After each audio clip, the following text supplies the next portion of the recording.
আজকে ছিল আমার একটা ঠাম্মির বাড়িতে বৈষ্ণব সভার অনুষ্ঠান, মানে পাঠ গান এইসব হবে।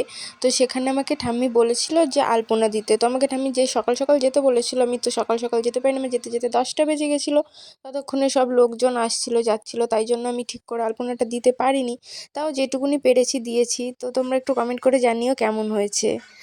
তো যাই হোক, কেমন আছো তোমরা সবাই? আশা করছি ভালো আছো, আর আমিও খুব খুব খুব ভালো আছি। তো এই যে আলপনা শেষ করে আমি চলে গেছিলাম একটু ওপরে, যেখানে পাঠ করার ব্যবস্থা করা হয়েছে, মানে অনুষ্ঠানটা হবে যেখানে, সেখানে। তো সেখান থেকে ঘুরে এসে যে আমার দিদি বোন সবাই মালা গাঁথছিল। আমি মালা গাঁথতে পারিনি, আমার আলপনা দিতে দিতে লেট হয়ে গেছিলো, তাই জন্য আমি আর মালা গাঁথতে পারিনি, ওরাই মালা গাঁথছিল। তো এখানে যা যা কাজ ছিল আমরা করে চলে গেছিলাম বাড়িতে, কারণ ঠাম্মি বাড়িতে আজকে রান্না হবে না যতক্ষণ না পাঠ হবে। বাড়িতে খেয়ে দিয়ে আমি একটু ঘুমিয়ে গেছিলাম, যার জন্য আমার আসতে একটু লেট হয়ে গেছে।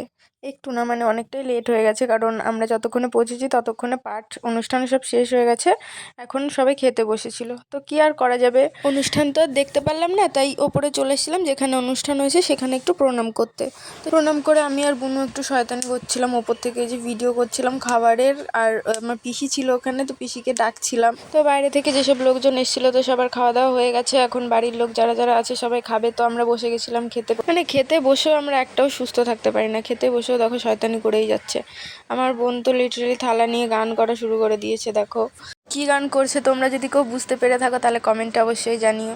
তো এই যে এখানে দিয়ে দিয়েছে প্রথমেই ভাত, তারপর ডাল, তারপর ছিল ঘ্যাট। এই যে ডাল দিয়ে খাওয়া শেষ করতে না করতে দিয়ে দিয়েছে ঘ্যাট, আর তারপরে দিয়ে দিয়েছে পনির। তো পনির আমি খুব একটা খাই না, বাট এদিন খেয়েছিলাম কারণ ভালো হয়েছিল রান্নাটা, আর প্রসাদ বলে কথা, তাই জন্য খেয়েছিলাম।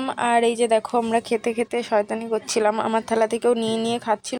আর গাইস জানো, ওরা কেউ চাটনি নেয়নি, আমি একা চাটনি নিয়েছি, আর সবাই আমার থালা থেকে নিয়ে নিয়ে চাটনি দিয়ে পাঁপড় দিয়ে ভরিয়ে ভরিয়ে খাচ্ছিলো। এই দেখো গাইস, দেখো দেখো কেমন ছুঁচো, আমার থালা থেকে নিয়ে নিয়ে খাচ্ছে রাক্ষসের মতন। দেখো কেমন রাক্ষসের মতন খেয়েই যাচ্ছে খেয়েই যাচ্ছে, দেখো আবার নিচ্ছে, মানে কেমন, মানে ছুঁচো বলো, এটা কোন লেভেলের ছুঁচো। এই যে আমি দই দিয়ে ভরিয়ে ভরিয়ে খাচ্ছিলাম গাইস, আমার দই দিয়ে পাঁপড় দিয়ে ভালো লাগে খেতে।